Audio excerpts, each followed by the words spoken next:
Hello students, I am Ansu Roy, your biology teacher.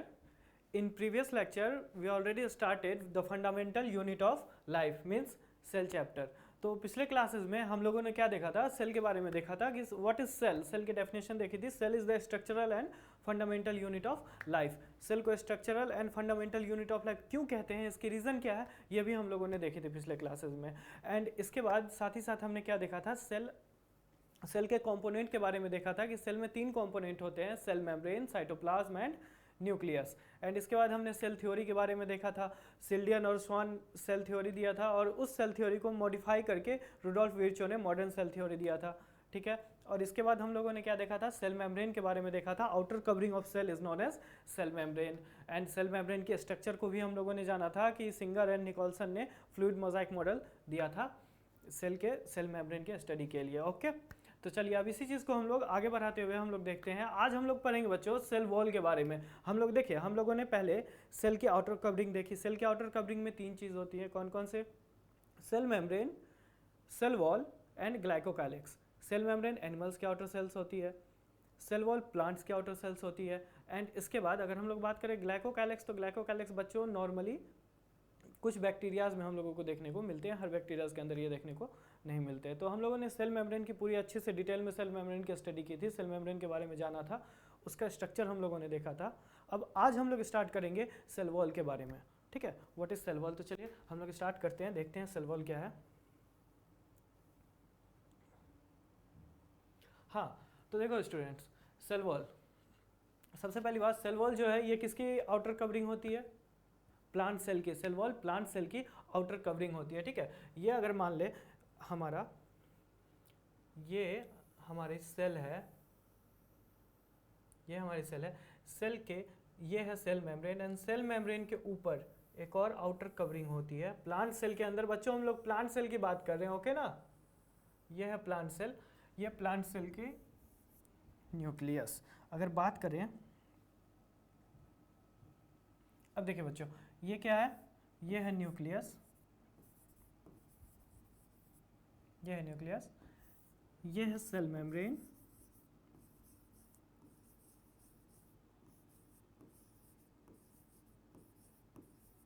ठीक है बच्चों, न्यूक्लियस है, सेल मेम्ब्रेन है। एंड ये जो आउटर कवरिंग हम लोग देख रहे हैं ना बच्चों, ये आउटर कवरिंग, इस आउटर कवरिंग को हम लोग बोलते हैं cell wall.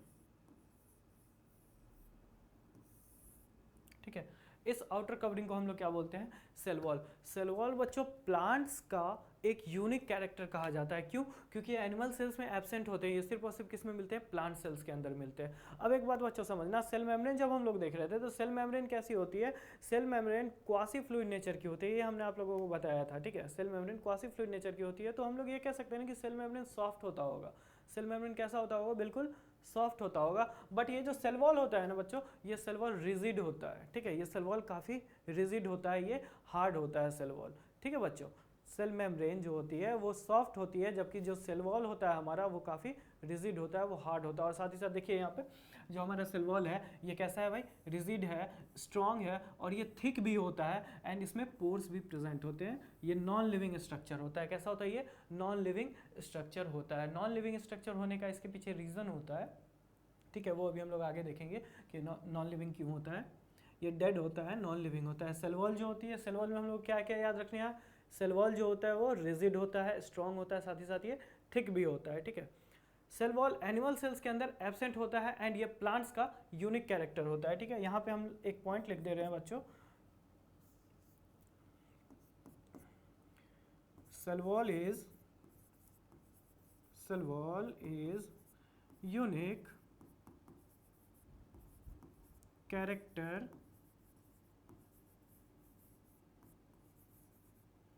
Character of plant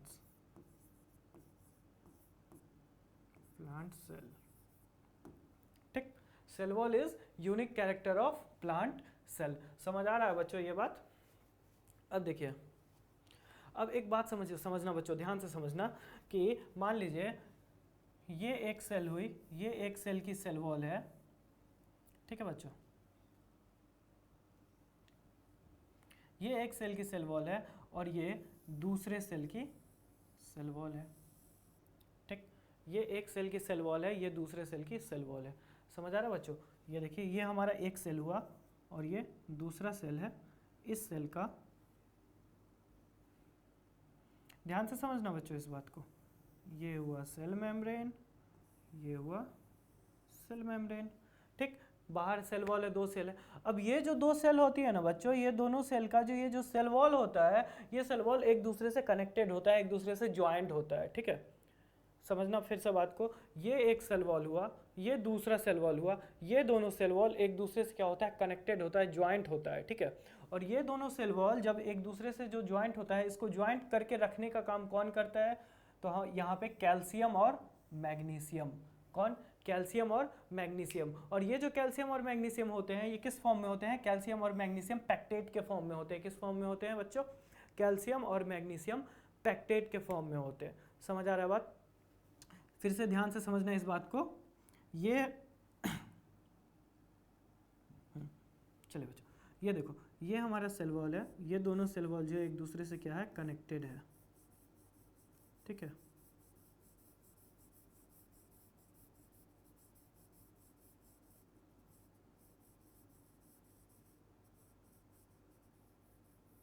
ये देखो बच्चों, ये जो दोनों हमारा सेल वॉल हुआ, ये एक दूसरे से क्या हो गया है, जुड़ा हुआ है, कनेक्टेड है।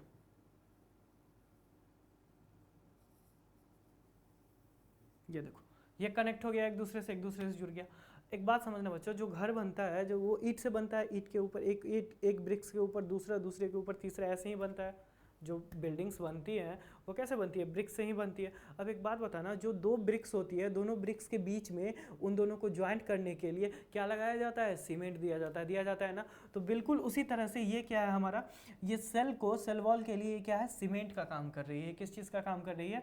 सीमेंट का काम कर रही है, ठीक है, सेल वॉल के लिए। और इसको हम लोग बच्चों नाम देते हैं, ये जो कैल्शियम और मैग्नीशियम पैक्टेट का बना हुआ है, इसको बच्चों हम लोग यहाँ पे इस चीज़ को हम लोग नेम देते हैं मिडिल लैमेला। क्या नेम देते हैं इसको बच्चों? Middle lamella.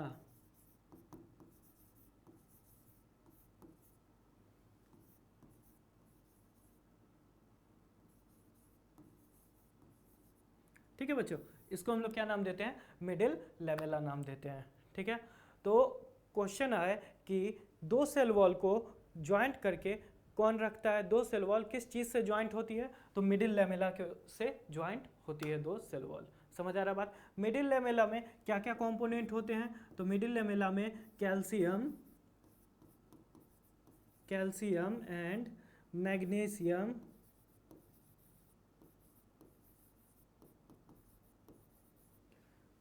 मिडिल लैमेला के अंदर कैल्शियम और मैग्नीशियम होते हैं। कैल्शियम बच्चों हार्ड होता है, सिंपल सी बात है, कैल्शियम हार्ड होता है, ये आप सब लोगों को पता होगा, ठीक है। तो ये जो कैल्शियम और मैग्नीशियम है, ये इसी का बना हुआ होता है क्या? ये मिडिल लैमेला। इसमें जो कैल्शियम होता है ना बच्चों, कैल्शियम का अमाउंट बहुत ही ज़्यादा होता है और मैग्नीशियम का अमाउंट थोड़ा लेस होता है, ठीक है।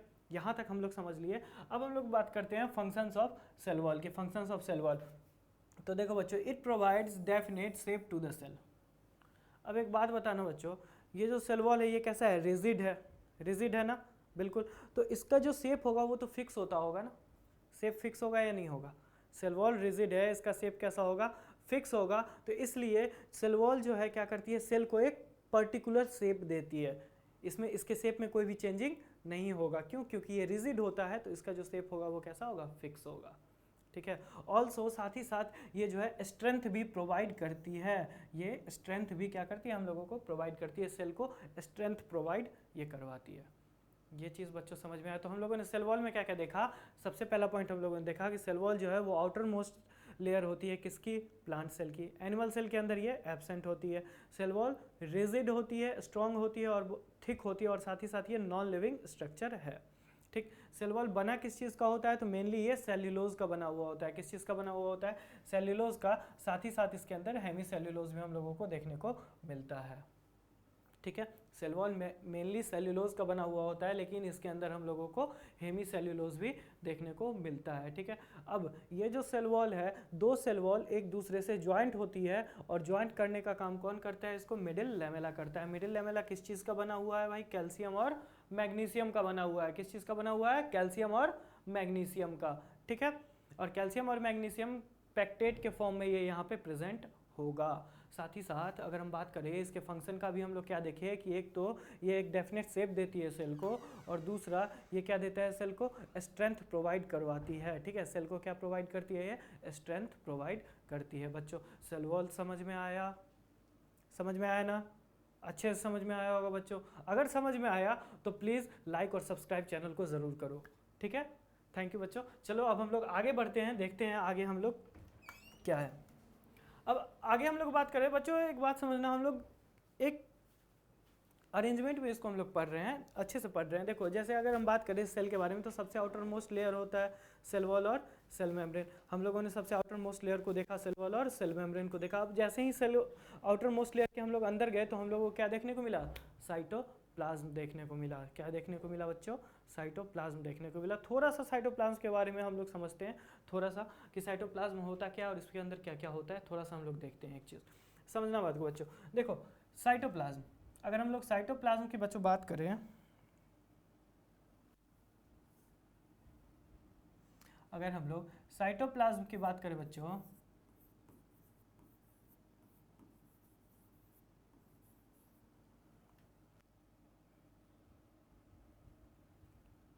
हाँ तो देखो बच्चों ये जो साइटोप्लाज्म होता है ना,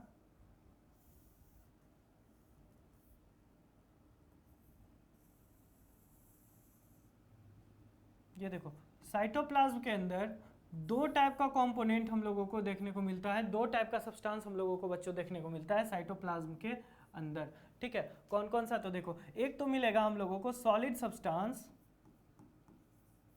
और दूसरा मिलता है लिक्विड।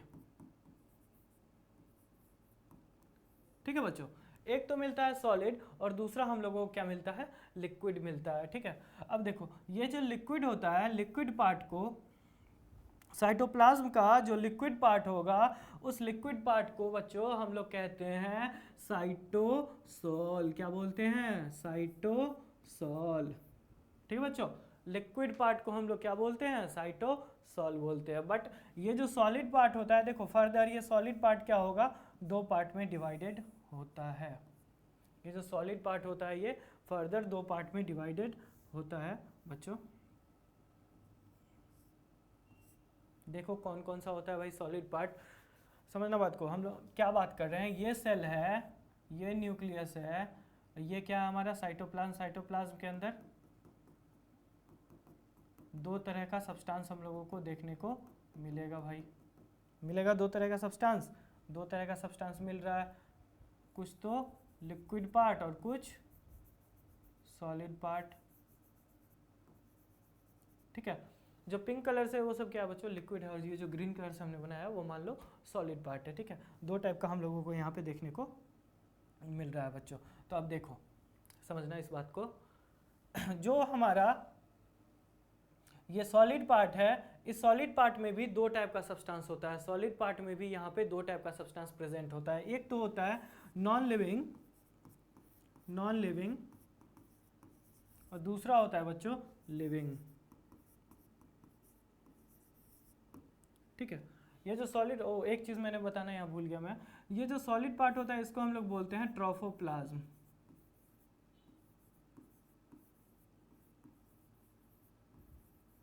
जो सॉलिड पार्ट होता है ना बच्चों, सॉलिड पार्ट को हम लोग ट्रोफोप्लाज्म बोलते हैं। और ये ट्रोफोप्लाज्म भी दो टाइप का होगा, नॉन लिविंग और लिविंग। ये जो नॉन लिविंग पार्ट होगा इसको हम लोग बोलेंगे ड्यूटोप्लाज्म,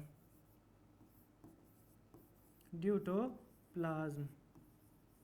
और जो लिविंग होता है बच्चों, इस लिविंग को हम लोग बोलते हैं सेल ऑर्गेनेल।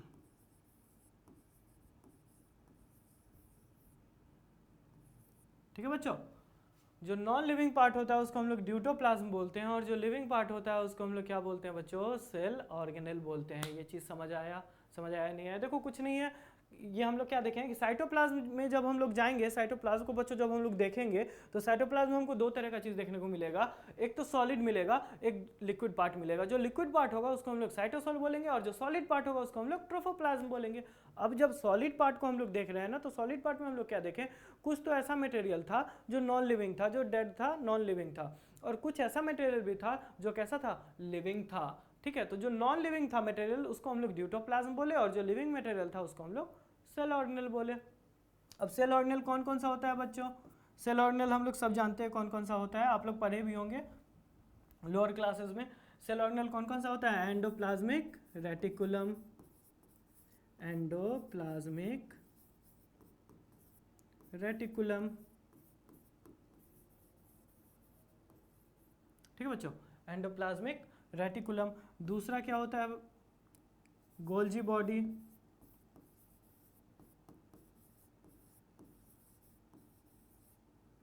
तीसरा थर्ड क्या होता है हमारा? Mitochondria,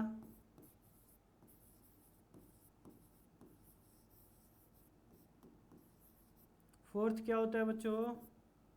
plastid,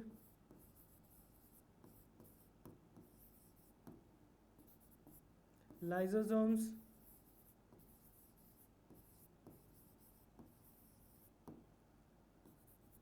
ribosomes. ये सब क्या है? सेल ऑर्गेनेल है। ये सारे के सारे क्या है? सेल ऑर्गेनेल है, ठीक है। Endoplasmic reticulum, Golgi body, mitochondria, plastids, lysosomes and ribosomes, ये सब क्या है? सेल ऑर्गेनेल है। अब देखते हैं हम लोग कि यहाँ पे साइटोप्लाज्म के बारे में। साइटोप्लाज्म का सबसे पहली बार जो डिस्कवरी किया गया था, कौन किए थे? कॉलिकर किए थे 1862 में। साइटोप्लाज्म की डिस्कवरी कॉलिकर 1862 में किए थे, ठीक है। It is site of both biosynthetic and catabolic pathway. It is the site of both biosynthetic and catabolic pathway. Biosynthetic and catabolic pathway का मतलब क्या हो रहा है बच्चों? यहाँ पे समझना बात को, किसी चीज़ का बनना और किसी चीज़ का टूटना, ठीक है। यहाँ पे एंजाइम्स जो है प्रोडक्ट बना भी रहे हैं और प्रोडक्ट को तोड़ भी रहे हैं, ठीक है। तो यहाँ प्रोडक्ट ब्रेक भी होते हैं और प्रोडक्ट बनते भी है, इसलिए ये बोथ साइट है, बायोसिंथेटिक और कैटाबॉलिक पाथवे है, ठीक है। अब जो हम लोगों ने पढ़ा है वही चीज़ है। देखिए, it can be divided into two parts, cytosol and organelles. Aqueous soluble part contains various fibrous protein forming cytoskeleton. अब जो हमारा साइटोसोल का पार्ट होता है ना बच्चों, ये जो लिक्विड पार्ट होता है, ये इस लिक्विड पार्ट के अंदर क्या होता है? बहुत सारे फाइबर्स होते हैं और प्रोटीन्स होते हैं, ठीक है। इस लिक्विड पार्ट के अंदर बहुत सारे फाइबरस प्रोटीन्स प्रेजेंट होते हैं, जो क्या करते हैं? जो हमारे सेल को सपोर्ट देते हैं, जो हमारे सेल को क्या देते हैं? सपोर्ट देते हैं, साइटोस्केलेटन फॉर्म करते हैं, जैसे कि माइक्रोट्यूब्यूल्स। ये क्या है भाई? ये हमारे साइटोप्लाज्म के अंदर मिलता है। साइटोप्लाज्म में ये क्या होता है? फाइब्रस प्रोटीन्स होता है, जो कि हमारे सेल को क्या प्रोवाइड करता है? सपोर्ट प्रोवाइड करवाता है, ठीक है। Organelles living part of cell having definite shape, structure and function bounded by plasma membrane is known as cell organelle. Cell organelle हमारा सारा का सारा endoplasmic reticulum, Golgi body, mitochondria, plastids, ribosomes and lysosomes. ये चीज़ समझ में आया? यहाँ तक किसी को कोई प्रॉब्लम है? अगर किसी को कोई डाउट हो, कोई प्रॉब्लम हो, तो कमेंट सेक्शन में आप पूछ सकते हो, ठीक है बच्चों। और हाँ बच्चों, याद रखना, लाइक और सब्सक्राइब करना मत भूलना। हम आपके लिए बहुत मेहनत करते हैं, ये सारे के सारे कंटेंट बनाते हैं, फिर आप लोगों को हम देते हैं। और हम आप लोगों से बदले में क्या मांग रहे हैं? बस एक चीज़ मांग रहे हैं, थोड़ा सा लाइक और एक सब्सक्राइब। ओके बच्चों, चलिए ठीक है, तो हम लोग आगे बढ़ते हैं। अगर आगे हम लोग बात करें, अब आते हैं हमारे पास एंडोप्लाज्मिक रेटिकुलम। Endoplasmic reticulum. अब देखिए, अब हम लोग कहाँ आ गए हैं? साइटोप्लाज्म के बारे में देखिए। अब साइटोप्लाज्म हम लोग क्या देखने को मिल रहा है? सेल ऑर्गेनेल देखने को मिल रहा है। सेल ऑर्गेनेल में क्या सबसे पहला? Endoplasmic reticulum. अब इस चीज़ को बच्चों ध्यान से समझना, एंडोप्लाज्मिक रेटिकुलम क्या है। सिंपल सी बात है कि हम सब लोग जानते हैं कि एंडोप्लाज्मिक रेटिकुलम जो होता है वो क्या होता है। समझना, ये है सेल, ये क्या बच्चों? सेल है। सेल में अगर हम बात करें,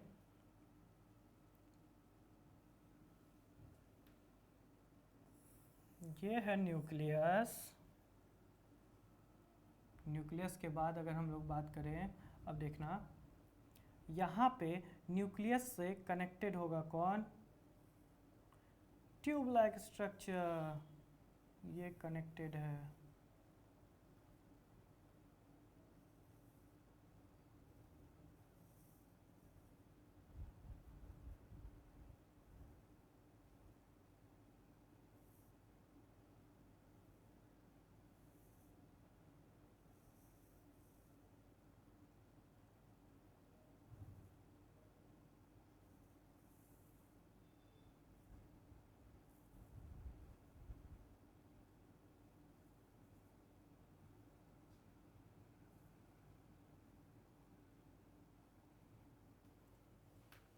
ये दिख रहा है कुछ बच्चों? ये आप लोगों को दिख रहा होगा अच्छे से। ये क्या बनाया है मैंने, ये है सेल मेम्ब्रेन, ठीक, ये है न्यूक्लियस, और ये क्या है, एंडोप्लाज्मिक रेटिकुलम, जिसको हम लोग शॉर्ट फॉर्म में ER भी लिखते हैं। देखिए तो ये जो है एक तरफ से न्यूक्लियस से कनेक्टेड है और दूसरी तरफ से साइटोप्लाज्म से जुड़ा हुआ रहता है। तो एक चीज़ इसका हम लोगों को समझ में आ रहा होगा कि ट्रांसपोर्टेशन का भी तो हेल्प करता होगा, ट्रांसपोर्ट भी तो करता होगा मटेरियल को, न्यूक्लियस से मटेरियल को सेल के बाहर भेजता होगा या फिर सेल के अंदर लाने का काम भी तो करता होगा या नहीं करता होगा? सेल मेम्ब्रेन तक पहुंचाता होगा ना सब्सटेंस को, जो सब्सटेंस न्यूक्लियस में बन रहा है उस सारे सब्सटेंस को सेल मेम्ब्रेन तक पहुंचाने का भी तो काम करता होगा या नहीं करता होगा? करता होगा ना। Very good. अब देखिए ये जो एंडोप्लाज्मिक रेटिकुलम होता है ना बच्चों, इस एंडोप्लाज्मिक रेटिकुलम के ऊपर ध्यान रहे बच्चों, सारे एंडोप्लाज्मिक रेटिकुलम नहीं, कुछ एंडोप्लाज्मिक रेटिकुलम के ऊपर क्या होता है, यहाँ पे हम लोगों को कुछ देखने को मिलता है, एक ऐसा स्ट्रक्चर देखने को मिलता है। ध्यान रहे बच्चों, सारे एंडोप्लाज्मिक रेटिकुलम के अंदर ये स्ट्रक्चर हम लोगों को देखने को नहीं मिलेगा, किसी में मिलेगा और किसी में नहीं मिलेगा। समझ आ रहा है बात? समझ आ रहा है बात? अब ये जो स्ट्रक्चर हम लोगों को देखने को मिला बच्चों, ये स्ट्रक्चर हमारा है राइबोसोम्स। ये क्या है? राइबोसोम्स। स्टूडेंट्स ये क्या है? राइबोसोम्स है स्टूडेंट्स, ठीक है। अब एक बात समझना, जब इसके ऊपर राइबोसोम्स है तो जब इसको तुम टच करोगे, तो ये कैसा लगेगा? सरफेस रफ लगेगा या नहीं लगेगा? लगेगा ना। अगर ये राइबोसोम्स नहीं होता, मैं इस राइबोसोम्स को हटा देता यहाँ से, ये राइबोसोम्स नहीं होता, तब इसको मैं अगर टच करते हुए कैसा रहता? सॉफ्ट लगता है या नहीं लगता? लगता ना। तो जिस एंडोप्लाज्मिक रेटिकुलम पे राइबोसोम्स प्रेजेंट हो वो endoplasmic reticulum rough endoplasmic reticulum होता है। कौन सा एंडोप्लाज्मिक रेटिकुलम होता है? रफ एंडोप्लाज्मिक रेटिकुलम होता है। एंड जिस पर राइबोसोम्स एब्सेंट होते हैं वो एंडोप्लाज्मिक रेटिकुलम क्या होता है भाई? स्मूथ एंडोप्लाज्मिक रेटिकुलम होता है। ये चीज़ समझ आया बच्चों? यहाँ पे समझ आया या नहीं आया? समझ आया ना? समझ आया ना? अब देखो यहाँ पे अगर स्ट्रक्चर की बात करें हम लोग राइबोसोम्स की, सॉरी एंडोप्लाज्मिक रेटिकुलम्स की हम लोग अगर स्ट्रक्चर की बात करें तो ये देखो, ये एंडोप्लाज्मिक रेटिकुलम है हमारा, इसके ऊपर क्या है? राइबोसोम्स प्रेजेंट है। इसके ऊपर क्या प्रेजेंट है? राइबोसोम्स प्रेजेंट है। अब समझिएगा बात को, ये जो ट्यूब लाइक स्ट्रक्चर आपको इस तरह से ये वाला दिख रहा है, इस पूरे के पूरे को हम लोग एक साथ बोलते हैं सिस्टर्नी। क्या बोलते हैं इसको? एक साथ सिस्टर्नी, ठीक है। इस पूरे के पूरे को हम लोग एक साथ क्या बोलते हैं? सिस्टर्नी बोलते हैं बच्चों। समझ आ रहा है बात? ये पूरा का पूरा एक साथ क्या कहला रहा है? सिस्टर्नी कहला रहा है। और इसके एक पार्ट को हम लोग बोल रहे हैं लैमेली। क्या बोल रहे हैं? एक पार्ट को लैमेली। पूरे के पूरे पार्ट को एक साथ सिस्टर्नी बोले, एक पार्ट को लैमेली बोले, ठीक है। और इसके बाद हम लोगों को यहाँ पे देखने को मिलेगा विजाइकल्स मिलता है। देखने को क्या मिलता है? कुछ विजाइकल्स जो है पैकेट्स के फॉर्म में हम लोगों को देखने को मिलते हैं। और इसके बाद ट्यूब लाइक स्ट्रक्चर भी मिलता है जिसमें ब्रांच्ड ट्यूब होते हैं, बहुत सारे ब्रांचेज यहाँ से निकले हुए होते हैं और इस ब्रांचेज को हम लोग इनको बोलते हैं टिब्यूल्स। क्या बोलते हैं इनको? टिब्यूल्स। अब समझना बात बच्चों, विजाइकल्स में भी राइबोसोम्स है प्रेजेंट और यहाँ पे सिस्टर्नी में भी राइबोसोम्स प्रेजेंट है या नहीं है? राइबोसोम्स एब्सेंट किस में है? इस टिब्यूल्स में राइबोसोम्स एब्सेंट है बच्चों। अब एक बात बताना, राइबोसोम्स अगर एब्सेंट रहेगा जहाँ पे, वो क्या होगा? स्मूथ एंडोप्लाज्मिक रेटिकुलम होगा। तो हम लोग ऐसा बोल सकते हैं कि जो हमारा स्मूथ एंडोप्लाज्मिक रेटिकुलम है वो मेनली किसका बना हुआ होगा? ट्यूब्यूल्स का बना हुआ होगा। किसका बना हुआ होगा बच्चों? ट्यूब्यूल्स का बना हुआ होगा। ये चीज़ हम लोग बोल सकते हैं ना, क्योंकि सिंपल सी बात है, ट्यूब्यूल्स में राइबोसोम्स एब्सेंट है और स्मूथ एंडोप्लाज्मिक रेटिकुलम में भी राइबोसोम्स क्या होते हैं? एब्सेंट होते हैं। तो इसीलिए जो हमारा ट्यूब्यूल्स है किसका बना हुआ होगा? मेनली जो हमारा स्मूथ एंडोप्लाज्मिक रेटिकुलम है वो मेनली किस चीज़ का बना हुआ होगा? ट्यूब्यूल्स का बना हुआ होगा। ये चीज़ समझ आया? एंड विजाइकल्स एंड सिस्टर्नी ये मेनली हम लोगों को कहाँ देखने को मिलेंगे? एंडोप्लाज्मिक रेटिकुलम के अंदर देखने को मिलेंगे। कौन से एंडोप्लाज्मिक रेटिकुलम? ये रफ एंडोप्लाज्मिक रेटिकुलम के अंदर हम लोगों को बच्चों देखने को मिलेगा। समझ आ रहा है बात? ये चीज़ समझ आ रहा है? तो देखो, smooth endoplasmic reticulum made up of tubules mainly. अभी जो हमने बताया मैंने वही चीज़ है, made up of tubules mainly. जबकि रफ एंडोप्लाज्मिक रेटिकुलम जो है वो किस चीज़ के बने हुए होंगे? सिस्टर्नी एंड विजाइकल्स के। सिस्टर्नी एंड विजाइकल्स के। ये चीज़ समझ आ रहा है? Smooth endoplasmic reticulum helps in steroid lipid and and polysaccharide synthesis. Smooth endoplasmic reticulum mainly क्या सिक्रीट करते हैं भाई? लिपिड सिक्रीट करते हैं, साथ ही साथ ये स्टेरॉइड भी सिक्रीट करते हैं। सिंपल सी बात है, जो स्टेरॉइड्स होता है हमारा, जो स्टेरॉइडल हार्मोन होता है या फिर जो स्टेरॉइड्स होता है वो मेनली क्या होता है बच्चों? लिपिड ही तो होता है ना। मेनली क्या होता है? वो लिपिड ही होता है। तो लिपिड जब ये बना रहा है तो ये स्टेरॉइड भी क्या करेगा? बनाएगा, बिल्कुल बनाएगा। और साथ ही साथ ये पॉलीसैकेराइड भी बनाते हैं। ठीक है, स्मूथ एंडोप्लाज्मिक रेटिकुलम 3 चीज़ का सिंथेसिस करते हैं, लिपिड, स्टेरॉइड और पॉलीसैकेराइड का। समझ आया बात? जबकि जो हमारा रफ एंडोप्लाज्मिक रेटिकुलम होता है, रफ एंडोप्लाज्मिक रेटिकुलम में क्या होता है भाई? क्या प्रेजेंट होता है? राइबोसोम्स प्रेजेंट होता है। क्या प्रेजेंट होता है? राइबोसोम्स प्रेजेंट होता है। किसमें? रफ एंडोप्लाज्मिक रेटिकुलम में। अब राइबोसोम्स प्रेजेंट है बच्चों, तो राइबोसोम्स का तो मेन काम ही है किस चीज़ को बनाना? प्रोटीन्स को बनाना। किस चीज़ को बनाना? प्रोटीन्स को बनाना। तो रफ एंडोप्लाज्मिक रेटिकुलम मेनली किस चीज़ को बनाता होगा बच्चों? प्रोटीन्स बनाता होगा। क्या बनाता होगा? प्रोटीन्स बनाता होगा रफ एंडोप्लाज्मिक रेटिकुलम। अब देखो, हेल्प्स इन प्रोटीन सिंथेसिस। ठीक है, हेल्प्स इन प्रोटीन सिंथेसिस। ये चीज़ समझ आ रहा है बच्चों? यहाँ पे ये चीज़ आप लोगों को समझ आ रहा है? समझ आ रहा होगा। अब देखिए, अगर बात करें स्मूथ एंडोप्लाज्मिक रेटिकुलम की, तो यहाँ पे क्या होता है? राइबोसोम्स एब्सेंट होते हैं। राइबोसोम्स एब्सेंट होते हैं। साथ ही साथ ये मेम्ब्रेन बायोजेनेसिस भी करते हैं। हेल्प्स इन मेम्ब्रेन बायोजेनेसिस मतलब ये बहुत सारे मटेरियल्स की क्या बनाते होंगे? ये जो हमारा सेल है, इसके सेल मेम्ब्रेन बनाने में भी ये हेल्प करती होंगे। समझ आ रहा है बात? ये चीज़ आप लोगों को। अब बात करें अगर बच्चों हम लोग किसका? फंक्शंस का, फंक्शंस ऑफ ईआर का, एंडोप्लाज्मिक रेटिकुलम का फंक्शन का। तो 2 फंक्शन तो हम लोग पहले ही यहाँ देख चुके हैं। स्मूथ एंडोप्लाज्मिक रेटिकुलम क्या बनाएगा? लिपिड बनाएगा, लिपिड का सिंथेसिस करेगा। अब अगर बात करें रफ एंडोप्लाज्मिक रेटिकुलम क्या बनाएगा? प्रोटीन्स बनाएगा। तो 2 फंक्शन तो यहाँ हो गया ना, लिपिड एंड प्रोटीन सिंथेसिस। हुआ या नहीं हुआ? हुआ ना? हुआ ना? बिल्कुल हुआ। लेकिन ये सिर्फ इतना ही नहीं बनाता है, और भी ये बहुत सारी चीज़ों को बनाता है। ये देखिए, फैट, स्टेरॉइड और कोलेस्ट्रॉल वगैरह भी ये बनाते हैं। ठीक है, फैट, स्टेरॉइड और कोलेस्ट्रॉल वगैरह भी बनाते हैं। अब देखिए, इसका मेन फंक्शन क्या है?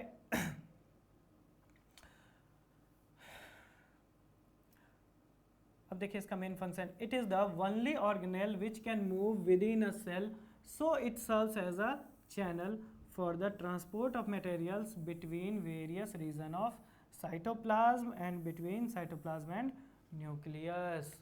समझना बात को। एंडोप्लाज्मिक रेटिकुलम का मेन फंक्शन स्टार्टिंग में ही आप लोगों को हम बताएं, ये ट्रांसपोर्टेशन का भी तो हेल्प करता होगा ना। अगर मान लीजिए साइटोप्लाज्म में एक जगह से दूसरे जगह किसी मटेरियल को हम लोगों को भेजना है, ये तो हम सिर्फ एक एंडोप्लाज्मिक रेटिकुलम बनाए ना, ऐसा बहुत सारा एंडोप्लाज्मिक रेटिकुलम पूरा यहाँ फैला हुआ होगा।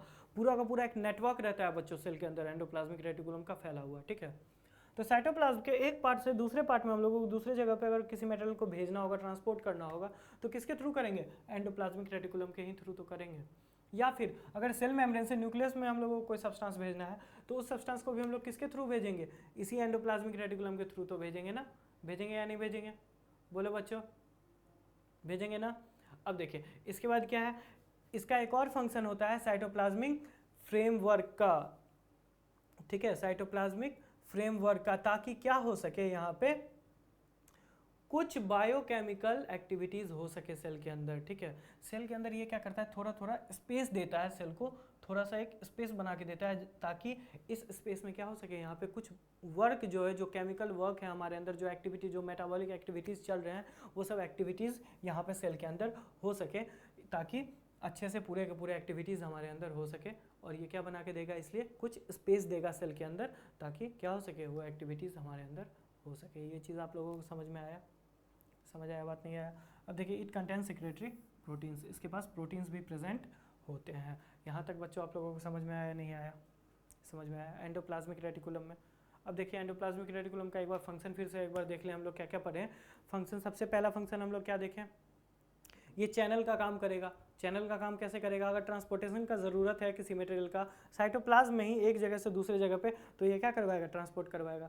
या फिर सेल मेम्ब्रेन से अगर न्यूक्लियस में कोई सब्सटेंस को लाना है, तो उसको भी ये ट्रांसपोर्ट करवा सकता है बहुत आसानी से। ठीक है, दूसरा, ये साइटोप्लाज्मिक फ्रेमवर्क तैयार करता है, ताकि क्या हो सके? सेल में कुछ स्पेस बन सके, जिससे वहाँ पे कुछ कुछ बायोकेमिकल एक्टिविटीज़ वगैरह हो सके।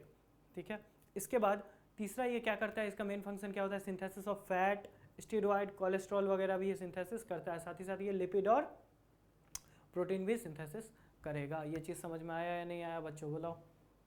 बताओ जल्दी, समझ में आया या नहीं आया?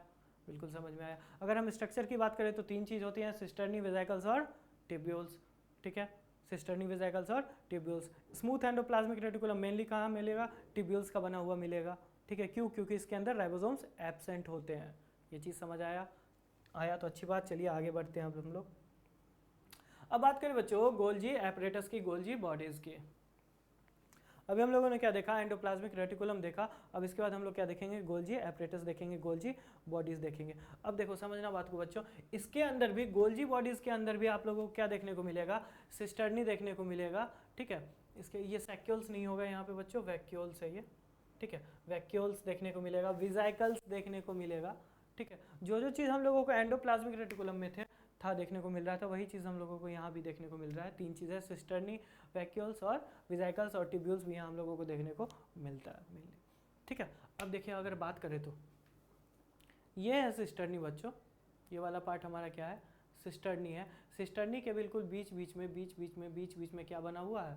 ये हमारा कुछ वैक्यूल्स यहाँ पे बना हुआ है। ये देखो बच्चों, ये है ना वैक्यूल्स, ये वैक्यूल्स बना हुआ है। ठीक है, वैक्यूल्स क्या होता है बच्चों? वैक्यूल्स एक स्पेस होता है। ठीक है, खाली स्पेस होता है, उस स्पेस में फूड भी हो सकता है, वाटर भी हो सकता है, लिक्विड भी हो सकता है, कोई एंजाइम, प्रोटीन, कुछ भी हो सकता है उसके अंदर। ठीक है, और ये वैक्यूल्स मेनली एक खाली स्पेस ही होता है जिसके अंदर कोई भी मटेरियल भरा हुआ होगा। समझ आ रहा है बात? ठीक है, तो ये वैक्यूल्स है। और अगर बात करें यहाँ पे हम लोग तो समझिएगा बात को, ये हमारा विजाइकल्स है। विजाइकल्स के अंदर क्या होता है? मेरी बात को समझिएगा, एंडोप्लाज्मिक रेटिकुलम सिंथेसिस करती है किस चीज़ का? लिपिड का और प्रोटीन का। ठीक है, लिपिड और प्रोटीन का जो सिंथेसिस हुआ, अब उसको क्या किया जाता है ना, एक विजाइकल्स में एक पैकेट के अंदर उसको पैक कर दिया जाता है, और उसी पैकेट्स को हम लोग क्या बोलते हैं? विजाइकल्स बोलते हैं। ठीक है, उसी पैकेट्स को हम लोग क्या बोलते हैं? विजाइकल्स बोलते हैं। तो ये हम लोगों को विजाइकल्स देखने को मिलेगा।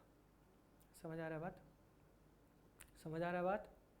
अब देखिए, ये जो हमारा गोल्जी बॉडी है ना, इसका जो ये नीचे वाला फेस होता है ना, ये वाला फेस, ये जो नीचे वाला फेस है, इस फेस को हम लोग बोलते हैं सिस फेस। क्या बोलते हैं इसको? Cis face. ऊपर वाले फेस को बोलते हैं ट्रांस फेस।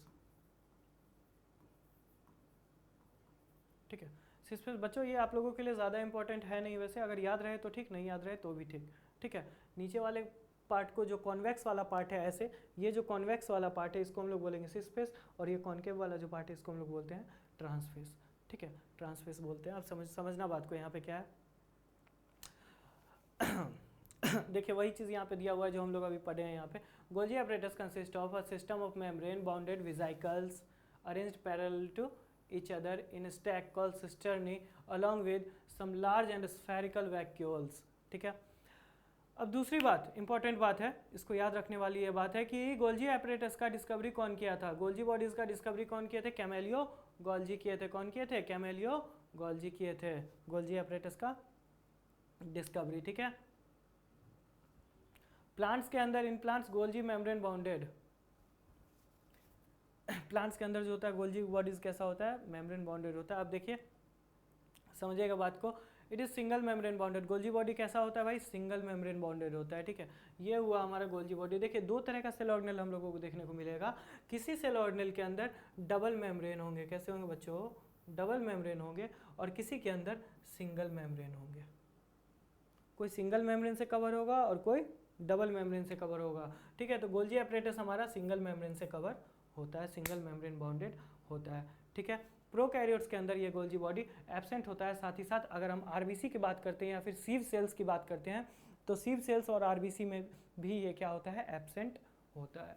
सीव सेल्स क्या होता है बच्चों? तो सीव सेल्स मेनली हम लोग टिश्यू चैप्टर के अंदर देखेंगे सीव सेल्स के बारे में। एक्चुअली जो सीव ट्यूब होती है हमारी, टिश्यू होती है, परमानेंट टिश्यू होती है, सीव ट्यूब्स कॉम्प्लेक्स टिश्यू होती है, उस सीव ट्यूब्स के अंदर हम लोगों को सीव सेल्स देखने को मिलता है। ठीक है, तो ये हम लोग टिश्यू में बात करेंगे सीव सेल्स क्या होते हैं। अभी फिलहाल इतना याद रखो, गोल्जी बॉडी प्रोकैरियोट्स के अंदर या फिर आरबीसी के अंदर और सीव सेल्स के अंदर एब्सेंट होती है। ठीक, सबसे पहला काम, अब इसका फंक्शन का बात करें तो सबसे पहला function helps in formation of lipids. Lipid के फॉर्मेशन में ये क्या करते हैं? हेल्प करते हैं। अब देखिए यहाँ पे मिडिल लेमेला फॉर्मेशन में भी ये हेल्प करते हैं। किस चीज़ में? Middle lamella formation. याद कीजिए, मिडिल लेमेला हम लोग इसमें पढ़े हैं, सेल वॉल में आज ही तो हम लोग पढ़े हैं। सेल वॉल के अंदर मिडिल लेमेला, तो मिडिल लेमेला को के भी फॉर्मेशन में कौन हेल्प करता है? गोल्जी अपरेटस हेल्प करता है। देखिए गोल्जी अपरेटस का जो मेन काम होता है ना, वो पैकेजिंग का काम होता है। किस चीज़ का काम होता है?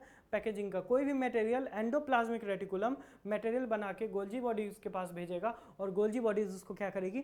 एक विजाइकल में उसको पैक कर देगी और पैक करके उसको बाहर ट्रांसपोर्ट कर देगी, जहाँ भेजना होगा उस जगह पे उसको भेज देगी। It is secretary in nature. ये कैसा होता है भाई? सेक्रेटरी नेचर का होता है, ठीक है। साथ ही साथ मेलानिन सिंथेसिस में भी ये हेल्प करती है। किस चीज़ में? मेलानिन सिंथेसिस में। अब मेलानिन का काम क्या होता है भाई? बच्चों, जब कहीं बाहर सनलाइट में, गर्मी के टाइम में सनलाइट में निकलते हो, बाहर निकलते हो, रोड पे जाते हो, तो क्या हो जाते हैं? चेहरे पे डार्कनेस आ जाती है या नहीं आ जाती है? आ जाती है ना। ये जो डार्कनेस है, ये डार्कनेस क्यों आती है भाई? एक केमिकल हमारे स्किन में रिलीज होती है, उस केमिकल को हम लोग क्या बोलते हैं? मेलानिन बोलते हैं। ये जो मेलानिन है, इस मेलानिन का मेन काम होता है, मेन फंक्शन होता है, यूवी रेज जो आ रही है, जो सनलाइट से हमारे बॉडी पे जो यूवी रेज आ रहा है, उस यूवी रेज के इफेक्ट को क्या करना? रोक देना। उस यूवी रेज के इफेक्ट को रोकना इसका काम होता है मेलानिन का। तो जैसे ही हम लोग सनलाइट में जाते हैं तो मेलानिन जो है हमारे बॉडी में ये बाहर आ जाती है पूरे के पूरे बॉडी में, और सनलाइट से हम लोगों को बचाती है, सनलाइट के रे से हम लोगों को बचाती है, ठीक है। सनलाइट से यूवी रेज बाहर आते हैं और वो यूवी रेज हमारे लिए क्या होते हैं? हार्मफुल होते हैं, और उस चीज़ से हम लोगों को ये बचाने का काम करती है। तो मेलानिन को भी कौन बनाता है? मेलानिन सिंथेसिस में भी गोल्जी अपरेटस हमारा हेल्प करता है, ठीक है। अब देखिए, ये बहुत ही इंपॉर्टेंट फंक्शन है। Lipid and protein synthesis in endoplasmic reticulum are packed in Golgi complex. They provide site for assembly of new membrane material. अब समझिएगा, अभी जस्ट आप लोगों को बताए थे, एंडोप्लाज्मिक रेटिकुलम से लिपिड आया, प्रोटीन आया, दोनों आया। ये मान लीजिए यह यहाँ से लिपिड और प्रोटीन कहाँ आएगा? गोल्जी बॉडी के पास आएगा। जैसे ही आएगा ये लिपिड और प्रोटीन यहाँ चला जाएगा गोल्जी बॉडी के अंदर। कहाँ? सिस्टर्नी में। सिस्टर्नी में जाएगा लिपिड और प्रोटीन, और जाने के बाद इस जगह पे इसका क्या किया जाएगा? पैकेजिंग किया जाएगा। इसमें थोड़ा सा मॉडिफिकेशन वगैरह करके, और इसको क्या किया जाएगा? एक नए विजाइकल में इसको पैक कर दिया जाएगा, और पैक करके इस ट्रांसफेस के थ्रू इसको बाहर निकाल दिया जाता है, ठीक है। तो यही होता है इसका पैकेजिंग का काम, और इसका मेन वर्क यही है गोल्जी बॉडीज़ का, पैकेजिंग। यहाँ तक समझ आया बच्चों? अब चलिए आगे बढ़ते हैं। गोल्जी बॉडीज़ के बाद हम लोग नेक्स्ट बात करें माइटोकॉन्ड्रिया। माइटोकॉन्ड्रिया, माइटोकॉन्ड्रिया कैसा होता है भाई? रॉड शेप स्ट्रक्चर होता है। कैसा होता है? रॉड शेप स्ट्रक्चर होता है। और ये कहाँ देखने को मिलता है? यूकैरियोटिक सेल के माइटोकॉन्ड्रिया में देखने को, सारे के सारे यूकैरियोटिक सेल के अंदर ये माइटोकॉन्ड्रिया हम लोगों को देखने को मिलेगा, एक्सेप्ट आरबीसी, मैमल्स की आरबीसी। गोल्जी बॉडी भी आरबीसी में नहीं है, माइटोकॉन्ड्रिया भी आरबीसी में एब्सेंट है, ठीक है। ये चीज़ समझ आ रहा है बच्चों? ये चीज़ समझ आ रहा है ना? गोल्जी बॉडी भी इसमें एब्सेंट है आरबीसी में, और माइटोकॉन्ड्रिया भी आरबीसी में एब्सेंट है, ठीक है। Very good. अब साथ ही साथ ये प्रोकैरियोट्स के अंदर भी क्या होता है? एब्सेंट होता है। सबसे पहली बार माइटोकॉन्ड्रिया को कौन देखे थे? कॉलिकर भाई साहब देखे थे। कौन देखे थे? कॉलिकर भाई साहब देखे थे। किस चीज़ के अंदर देखे थे भाई? इंसेक्ट सेल के अंदर देखे थे। किसके अंदर? इंसेक्ट सेल के अंदर। इंसेक्ट की सेल में जब ये स्टडी कर रहे थे, जब ये इंसेक्ट की सेल पे स्टडी कर रहे थे, तो इनको क्या दिखा था? माइटोकॉन्ड्रिया उसके अंदर दिखा था, ठीक है। माइटोकॉन्ड्रिया का काम क्या होता है भाई? एनर्जी बनाना। क्या काम होता है? एनर्जी बनाना। बॉडी में जो एनर्जी प्रोड्यूस हो रही है, वो एनर्जी कौन प्रोड्यूस करता है? माइटोकॉन्ड्रिया प्रोड्यूस करता है। कौन प्रोड्यूस करता है? माइटोकॉन्ड्रिया प्रोड्यूस करता है। तो एक बात बताना, जिस सेल का काम जितना ज़्यादा होगा उस सेल के अंदर उतना ही ज़्यादा माइटोकॉन्ड्रिया मिलेगा या नहीं मिलेगा? मिलेगा ना। जिस सेल का काम जितना ज़्यादा होगा बच्चों, उस सेल के अंदर उतना ही ज़्यादा अमाउंट में माइटोकॉन्ड्रिया मिलेगा। तो मैक्सिमम माइटोकॉन्ड्रिया किस चीज़ के अंदर हम लोग को मिलेगा? मेटाबॉलिकली एक्टिव सेल के अंदर। मीन्स जिस सेल का में बच्चों, एक सेकेंड बच्चों,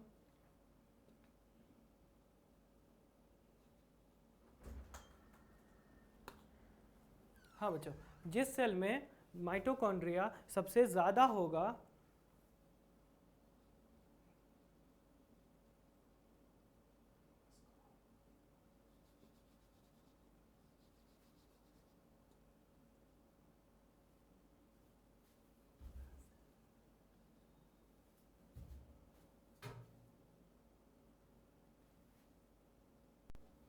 हाँ बच्चों, तो हम लोग क्या देख रहे थे कि ये जो माइटोकॉन्ड्रिया होता है, माइटोकॉन्ड्रिया, ज़्यादा amount of mitochondria, maximum mitochondria हम लोगों को किस चीज़ के अंदर देखने को मिलेगा, मेटाबॉलिकली एक्टिव सेल के अंदर बहुत ही ज़्यादा अमाउंट ऑफ माइटोकॉन्ड्रिया हम लोगों को देखने को मिलेगा। ठीक है, इसको हम लोग powerhouse of the cell भी बोलते हैं, और साथ ही साथ स्टोरेज बैटरी भी हम लोग इसको बोलते हैं। क्यों? क्योंकि एनर्जी बनाता है भाई, एनर्जी फॉर्म करता है। अब देखिए ये डबल मेम्ब्रेन लेयर होता है। कैसा लेयर होता है? डबल मेम्ब्रेन लेयर होता है। ये हुआ आउटर मेम्ब्रेन और ये इसके अंदर वाला इनर मेम्ब्रेन। ये जो इनर मेम्ब्रेन है ना बच्चों, ये इनर मेम्ब्रेन फोल्डेड होता है। देखिए बहुत सारा यहाँ पे फोल्ड बना हुआ है, और इस फोल्ड को हम लोग बोलते हैं क्रिस्टी। क्या बोलते हैं इस फोल्ड को?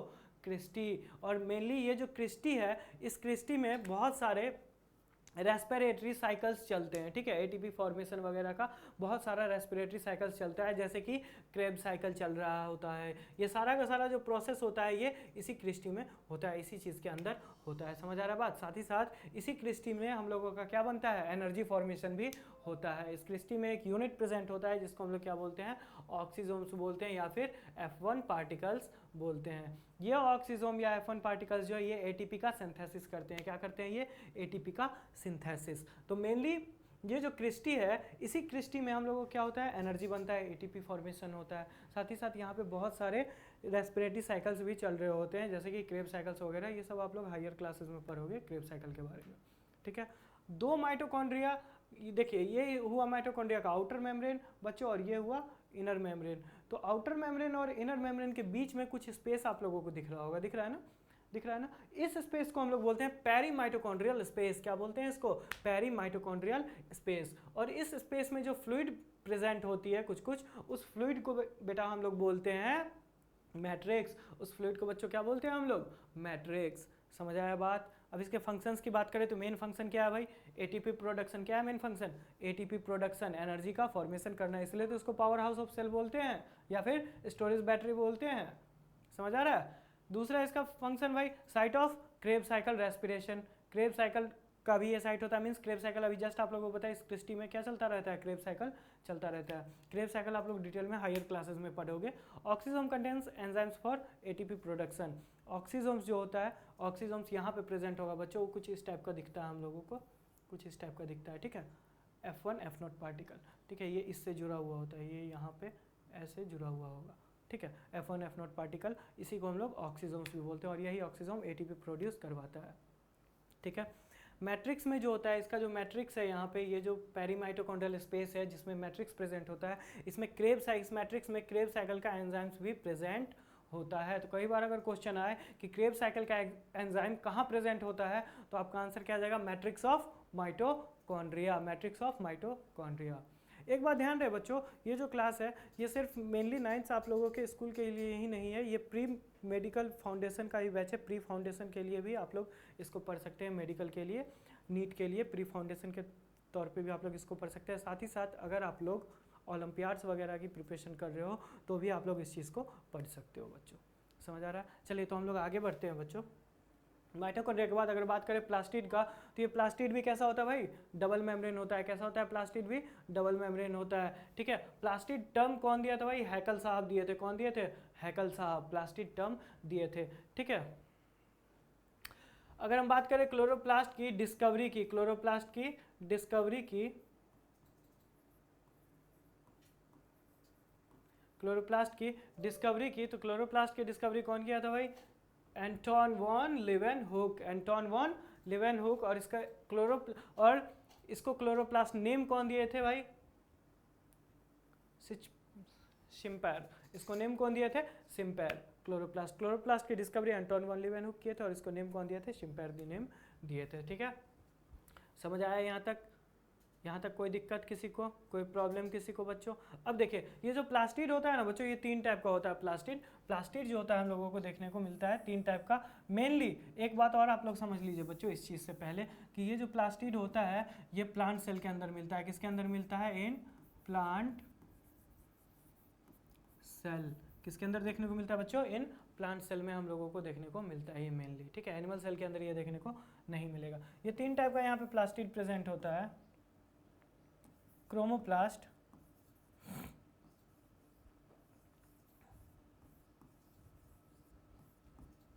दूसरा होता है बच्चों ल्यूकोप्लास्ट,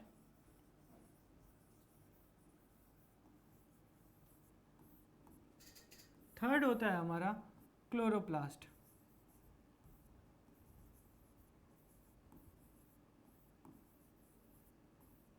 ठीक है बच्चों, क्रोमोप्लास्ट, ल्यूकोप्लास्ट और क्लोरोप्लास्ट। क्रोमोप्लास्ट जो होता है ये कलर्ड पिगमेंट होता है। कैसा पिगमेंट होता है? Coloured pigment.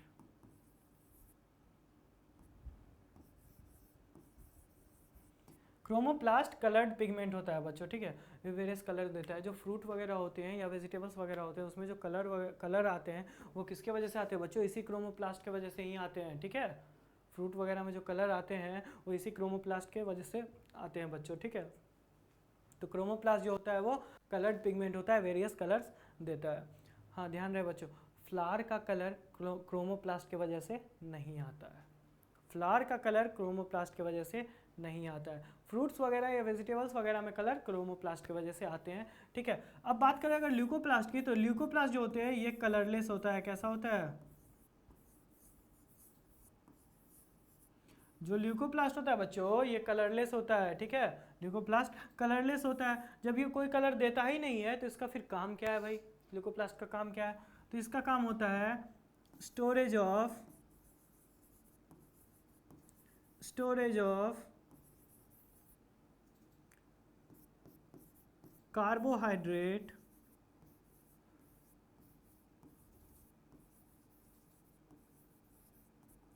Fat and proteins. ठीक है बच्चों, storage of carbohydrate, fat and proteins. समझ आ रहा है बात? कार्बोहाइड्रेट, फैट और प्रोटीन्स के स्टोरेज में ये चीज़ काम आता है। अब बच्चों बात करते हैं हम लोग किस चीज़ का? क्लोरोप्लास्ट का। किस चीज़ का? क्लोरोप्लास्ट का। तो देखते हैं हम लोग क्लोरोप्लास्ट के बारे में। अब देखिए, क्लोरोप्लास्ट जो होता है हमारा वो ग्रीन कलर्ड पिगमेंट होता है। कैसा होता है बच्चों? क्लोरोप्लास्ट, अगर हम लोग बात करें बच्चों तो जो क्लोरोप्लास्ट है हमारा वो कैसा होता है? ग्रीन कलर्ड पिगमेंट होता है। अब दिख रहा होगा आप लोगों को बच्चों अच्छे से। हाँ, ये जो क्लोरोप्लास्ट होता है ये ग्रीन कलर्ड पिगमेंट होता है। बात करें हम लोग ग्रीन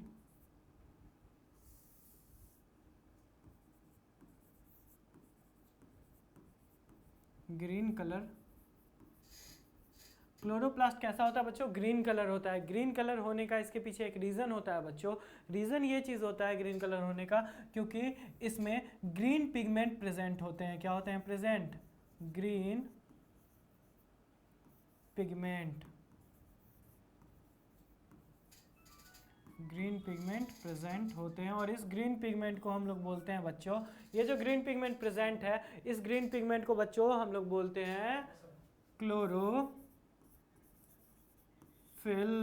इस ग्रीन पिगमेंट को हम लोग क्या बोलते हैं बच्चों? क्लोरोफिल। ये जो ग्रीन पिगमेंट प्रेजेंट है इसको हम लोग क्लोरोफिल बोलते हैं और इसी क्लोरोफिल की वजह से जो क्लोरोप्लास्ट होता है उसका कलर क्या होता है? ग्रीन होता है। उसका कलर ग्रीन होता है, ठीक है। समझ आ रहा है बच्चों यहाँ पे? किसी को कोई प्रॉब्लम है? चलिए कोई प्रॉब्लम नहीं तो वेरी गुड। अब बात करें हम लोग क्लोरोप्लास्ट के स्ट्रक्चर की बच्चों, तो ये देखिए क्लोरोप्लास्ट का स्ट्रक्चर ये डबल मेम्ब्रेन स्ट्रक्चर होता है। कैसा होता है बच्चों? ये डबल मेम्ब्रेन स्ट्रक्चर होता है, ठीक है। क्लोरोप्लास्ट जो होता है हमारा ये डबल मेम्ब्रेन स्ट्रक्चर होता है। अब देखिए बच्चों यहाँ पे क्या होगा प्रेजेंट, ये डबल मेम्ब्रेन स्ट्रक्चर है क्लोरोप्लास्ट का। ये हुआ डबल मेम्ब्रेन।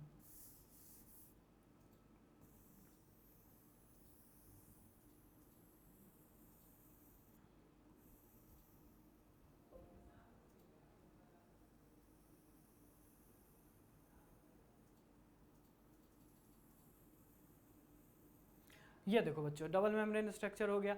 अब इसमें क्या होता है कि स्टैक्स में क्या होते हैं कुछ स्ट्रक्चर इस तरह से क्वाइंस के फॉर्म में, क्वाइंस के जैसे अरेंज्ड होते हैं एक दूसरे से, ठीक है बच्चों। क्वाइंस के फॉर्म में क्या है? एक दूसरे से अरेंज्ड है। ये दिख रहा है आप लोगों को बच्चों?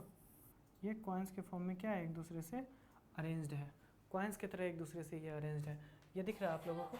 दिख रहा है ना बच्चों? इसको हम लोग क्या बोलते हैं? इसको हम लोग बोलते हैं, ये जो क्वाइंस के फॉर्म में एक दूसरे से बच्चों अटैच है इसको हम लोग क्या बोलते हैं बच्चों? ग्रेनम। क्या बोलते हैं इसको? ग्रेनम। इसको बोलते हैं हम लोग बच्चों ग्रेनम। ठीक है बच्चों, ये क्या है हमारा ग्रेनम है। यहाँ तक समझ आया बच्चों, ये ग्रेनम, वेरी गुड। इसके अंदर जो लिक्विड मटेरियल होगा ये वाला पार्ट, इसको हम लोग स्ट्रोमा बोलेंगे बच्चों। क्या बोलेंगे इसके अंदर, ये वाले पार्ट को हम लोग स्ट्रोमा बोलते हैं। ठीक है, इस वाले पार्ट को हम लोग स्ट्रोमा बोलेंगे यहाँ पे। यहाँ तक आप लोगों को समझ आ रहा है, समझ आ रहा है या नहीं आ रहा है, कोई दिक्कत है यहाँ तक बच्चों? एक पार्ट को बोले ग्रेनम, पूरे के पूरे बंडल को एक साथ हम लोग क्या बोलेंगे, इसके पूरे के पूरे बंडल को एक साथ हम लोग बोलेंगे ग्रेना। क्या बोलेंगे, पूरे के पूरे बंडल को एक साथ यहाँ पे ग्रेना बोलेंगे। ये चीज़ समझ आ रहा है आप लोगों को? इस पूरे स्ट्रक्चर को एक साथ हम लोग क्या बोल देते हैं बच्चों, ग्रेना बोल देते हैं। ठीक है, अगर हम स्ट्रोमा का बात करें, स्ट्रोमा का बात करें, ये मैट्रिक्स वाला पार्ट हमारा क्या होता है, स्ट्रोमा होता है। मैट्रिक्स वाला पार्ट क्या होता है बच्चों, स्ट्रोमा। मैट्रिक्स वाला पार्ट स्ट्रोमा प्रेजेंट होता है, ये मैट्रिक्स वाला पार्ट हमारा स्ट्रोमा है। यहाँ तक समझ आया? यहाँ तक किसी को कोई प्रॉब्लम है? बोलो किसी को कोई प्रॉब्लम है तो बच्चों। किसी को कोई प्रॉब्लम नहीं है तो एक बार इसका स्क्रीनशॉट आप लोग ले सकते हो अगर लेना चाहो तो।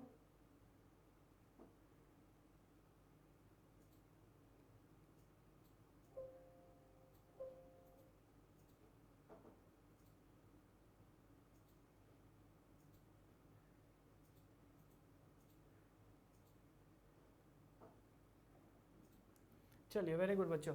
अब यहाँ पे हम लोग बात करें क्लोरोप्लास्ट का, तो क्लोरोप्लास्ट क्या है, साइट ऑफ फोटोसिंथेसिस है। क्या है क्लोरोप्लास्ट, साइट ऑफ फोटोसिंथेसिस है। क्लोरोप्लास्ट के अंदर ग्रीन पिगमेंट प्रेजेंट होते हैं, जिसको हम लोग क्या बोलते हैं, क्लोरोफिल बोलते हैं। और यही क्लोरोफिल रिस्पॉन्सिबल होती है किस चीज़ के लिए, क्लोरोप्लास्ट के लिए। अब देखना बच्चों, समझना बात को, ये जो ग्रेनम आप लोगों को दिख रहा है ना, ये जो ग्रेनम है,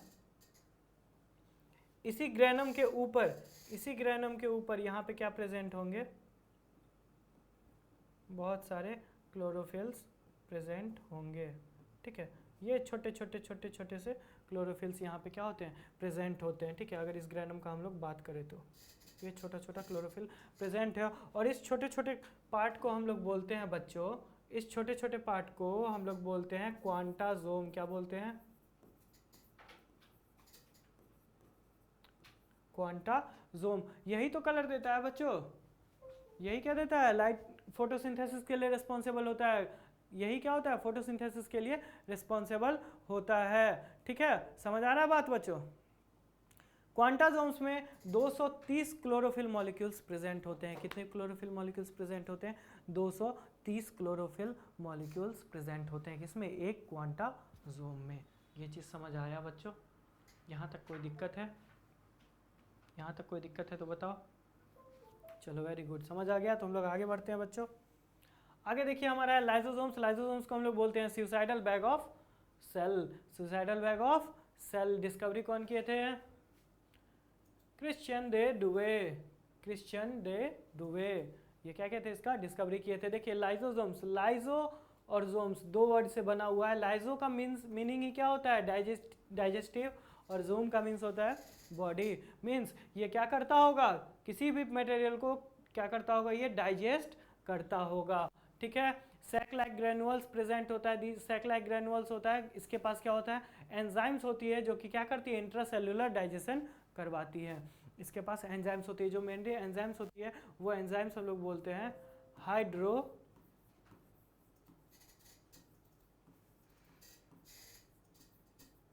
हाइड्रोलिटिक एंजाइम्स।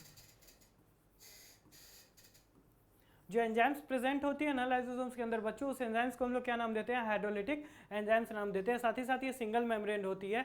ठीक है, ये एनिमल सेल्स में और कुछ प्लांट्स के अंदर भी मिलती है, हम लोगों को देखने को मिलती है। सारे प्लांट्स में नहीं मिलेंगे, कुछ प्लांट्स के अंदर ये देखने को बच्चों हम लोगों को मिलेंगे। ठीक है, देखिए हाइड्रोलाइजिंग एंजाइम है ना, यहाँ हाइड्रोलाइजिंग एंजाइम, और इसी को हम लोग क्या बोलते हैं, हाइड्रोलेज भी बोलते हैं। एसिड हाइड्रोलेज भी इसको हम लोग बोलते हैं। एसिड हाइड्रोलेज इसलिए बोलते हैं क्योंकि ये जो एंजाइम्स है बच्चों, ये जो एंजाइम्स है ना, ये एसिडिक मीडियम में वर्क करेंगे। किस मीडियम में वर्क करेगा, ये एसिडिक मीडियम में वर्क करता है। ठीक है, वर्क इन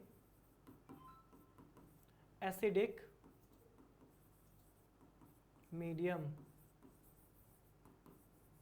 समझ आ रहा है बच्चों, ये वर्क किस मीडियम में करेगा, एसिडिक मीडियम में करेगा। इसका मेन फंक्शन इज फैगी और डाइजेशन। डाइजेशन का मेन इसका फंक्शन होता है। वेस्ट डिस्पोजल सिस्टम भी होता है ये, भाई सिंपल सी बात है, जो वेस्ट प्रोडक्ट है उसको क्या करेगा, ये डाइजेस्ट करवा देगा, रिमूव करवा देगा, यहाँ से डाइजेस्ट कर देगा। समझ आ रहा है बात? साथ ही साथ फॉरेन मटेरियल को भी ये क्या करता है, डाइजेस्ट करता है और हमारे सेल को सही रखता है, ठीक है, सेल को हेल्दी रखता है।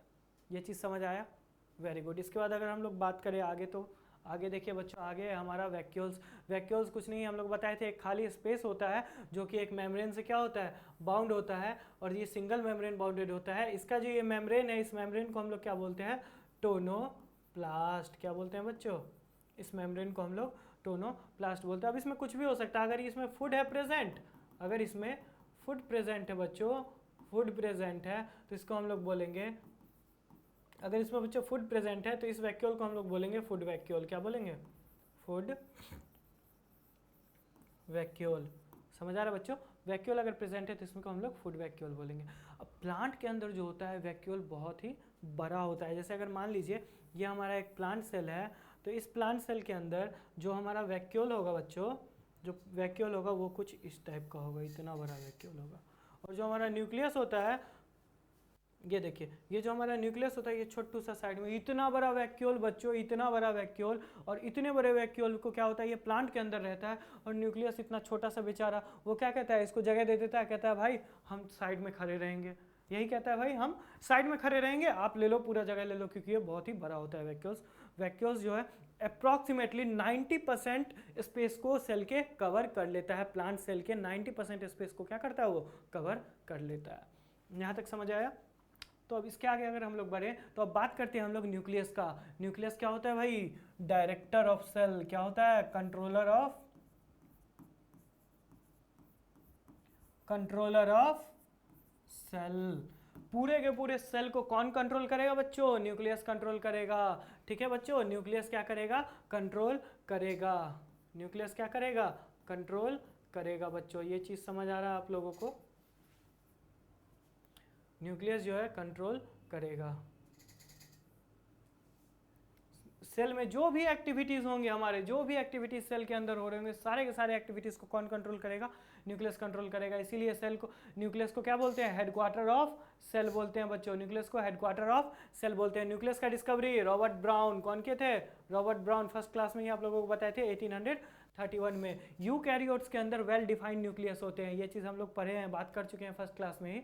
वेल डिफाइंड न्यूक्लियस यूकैरियोट्स के अंदर होते हैं, जबकि प्रोकैरियोट्स के अंदर primitive type of nucleus present होते हैं। देखिए, prokaryotes contain a primitive nucleus. ये चीज़ समझ आया? न्यूक्लियस जो है डबल लेयर होता है, डबल मेम्ब्रेन बाउंडेड होता है न्यूक्लियस। ये देखिए डबल मेम्ब्रेन बाउंडेड है, और इस मेम्ब्रेन को हम लोग क्या बोलते हैं, न्यूक्लियर मेम्ब्रेन बोलते हैं। अब देखिए इसके मेम्ब्रेन में बीच में कुछ पोर्स होते हैं ताकि क्या हो सके, ट्रांसपोर्टेशन आसानी से हो सके। और ये जो पोर्स है, इस पोर्स को हम लोग बोलते हैं न्यूक्लियर पोर। न्यूक्लियर पोर बोलते हैं। ये चीज़ समझ आ रहा है बच्चों? न्यूक्लियस के अंदर प्रेजेंट होता है न्यूक्लियोलस। क्या प्रेजेंट होता है बच्चों, न्यूक्लियोलस प्रेजेंट होता है न्यूक्लियस के अंदर। ठीक है, और साथ ही साथ ये देखिए, ये आपको पूरा का पूरा ये दिख रहा है, नेटवर्क दिख रहा है, एक जाल दिख रहा है बच्चों, ये जाल, ये नेटवर्क जो दिख रहा है, इस नेटवर्क को हम लोग बोलते हैं क्रोमेटीन। क्या बोलते हैं इस नेटवर्क को, क्रोमेटीन बोलते हैं बच्चों। जब सेल डिवीजन होता है ना, तो यही क्रोमेटीन जो है कन्वर्ट हो जाता है किस चीज़ में, क्रोमोसोम्स के अंदर। किस चीज़ में कन्वर्ट हो जाता है बच्चों, क्रोमोसोम्स के अंदर। देखिए अभी ये कुछ इस तरीके से है बच्चों, नेटवर्क के फॉर्म में है। ठीक है, इसको हम लोग क्या बोल रहे हैं बच्चों, ये जो नेटवर्क के फॉर्म में है, इस नेटवर्क को हम लोग क्या बोल रहे हैं, क्रोमेटीन। क्या बोल रहे हैं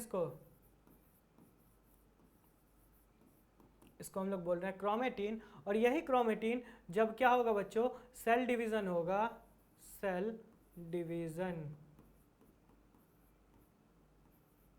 जब सेल डिवीजन होगा बच्चों, तो सेल डिवीजन के टाइम यही क्रोमेटीन जो है किस में कन्वर्ट हो जाता है, एक पर्टिकुलर शेप में कन्वर्ट हो जाता है। और इस शेप को हम लोग क्या बोलते हैं, क्रोमोसोम्स। क्या बोलते हैं, क्रोमोसोम्स। और इस क्रोमोसोम में जेनेटिक मटेरियल प्रेजेंट होता है, जिस जेनेटिक मटेरियल को हम लोग क्या बोलेंगे बच्चों, डीएनए।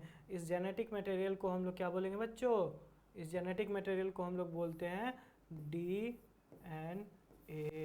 ठीक है, एक्चुअली ये जो जेनेटिक मटेरियल होता है ये डबल मेम्ब्रेन का होता है। ठीक है, डबल स्ट्रैंडेड होता है, इसके अंदर 2 स्ट्रैंड इस तरह से। अब देखिए बच्चों, हम फिर से हम लोग बात करते हैं, क्या बात की हम लोग, ये जो न्यूक्लियस है, न्यूक्लियस में जो आउटर मेम्ब्रेन होता है ये डबल लेयर का होता है, जिसको हम लोग न्यूक्लियर मेम्ब्रेन बोलते हैं। इसके आउटर मेम्ब्रेन के बिल्कुल बीच बीच में बहुत सारी जगह पे कुछ पोर्स प्रेजेंट होते हैं, ताकि क्या हो सके, हाँ, ट्रांसपोर्टेशन हो सके। और इसको पोर्स को हम लोग क्या बोलते हैं, न्यूक्लियर पोर बोलते हैं। इसके अंदर न्यूक्लियोलस प्रेजेंट होता है और साथ ही साथ ये नेटवर्क प्रेजेंट होता है। इस नेटवर्क को हम लोग क्या बोल रहे हैं बच्चों, क्रोमेटिन बोल रहे हैं। इस क्रोमेटिन के अंदर जेनेटिक मटेरियल रखा हुआ होता है, जिस जेनेटिक मटेरियल को हम लोग क्या बोलते हैं, डीएनए बोलते हैं। क्या बोलते हैं, डीएनए बोलते हैं। ये जो डीएनए है ये कैरेक्टर्स को क्या करता है, स्टोर करके रखता है। ये किस चीज़ को स्टोर करके रखता है, कैरेक्टर्स को स्टोर करके रखता है। और कैरेक्टर्स का ये ट्रांसफ़र करता है किस चीज़ में, कब, पेरेंट्स से उसके ऑफस्प्रिंग्स में, उसके बच्चों में ट्रांसफ़र होता है, ठीक है, कैरेक्टर्स। और वो जो कैरेक्टर ट्रांसफ़र हो रहा है वो स्टोर कहाँ होता है, इस क्रोमेटिन में, डीएनए के अंदर तो स्टोर होता है। और ये डीएनए कहाँ है, इस क्रोमेटिन में है। जब सेल डिवीजन होगा बच्चों तो यही क्रोमेटिन क्या करता है, एक शेप में कन्वर्ट हो जाता है, एक पर्टिकुलर शेप ले लेता है। और इस पर्टिकुलर शेप को ही हम लोग क्या बोलते हैं, क्रोमोसोम्स बोलते हैं। ये चीज़ समझ आया, यहाँ तक समझ आया बच्चों, यहाँ तक समझ आया? कोई दिक्कत किसी को यहाँ तक? चलिए, कोई दिक्कत नहीं तो आपका चैप्टर बच्चों यहीं पे ख़त्म होता है, सेल, ठीक है। हम लोग सेल को एक एक चीज़ को हम लोग देखें, एक एक सेल ऑर्गेनल हम लोगों ने देखा पूरे। पहले हम लोगों ने सेल के बारे में देखा, एक एक चीज़ देखा कि सेल होता क्या है, कितने टाइप के सेल होते हैं, size of cell, shape of cell, उसके बाद सेल ऑर्गेनल, सारे के सारे सेल ऑर्गेनल के स्ट्रक्चर और सारे के सारे सेल ऑर्गेनल के फंक्शन। हाँ बच्चों, ये जो क्लासेस हैं ये क्लासेस 9th के बच्चे देख सकते हैं, क्लास 9th के बच्चे आप लोग देख सकते हैं। साथ ही साथ अगर बच्चे कोई प्री फाउंडेशन बैच के भी हैं, अगर वो प्री मेडिकल का तैयारी कर रहे हैं, मेडिकल स्ट्रीम में उनका आगे का फाउंडेशन अभी से ही करना चाहते हैं, तो आप भी ये चीज़ देख सकते हैं बच्चों। और साथ ही साथ जो बच्चे ओलंपियाड्स वगैरह की भी प्रिपरेशन कर रहे हैं वो लोग भी इस चीज़ को देख सकते हैं। अगर वीडियो अच्छा लगा, पसंद आया, तो बच्चों लाइक और सब्सक्राइब करना मत भूलना। बस एक लाइक और सब्सक्राइब आप लोग कर देना। Very very thank you. Okay बच्चों, तो चलिए।